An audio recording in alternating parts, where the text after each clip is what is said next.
Ukiwa Mkatoliki, simama uwe Mkatoliki kweli. Usikubali kuwa Mkatoliki wa kubabaisha, Mkatoliki wa maigizo, Mkatoliki wa kubabaisha na kudanganya watu.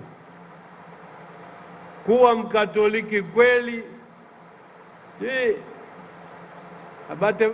Abate Christian alisema hapa kuna vinguo vilivaliwa vinaitwaje vile? Msio wa Katoliki wa vijora.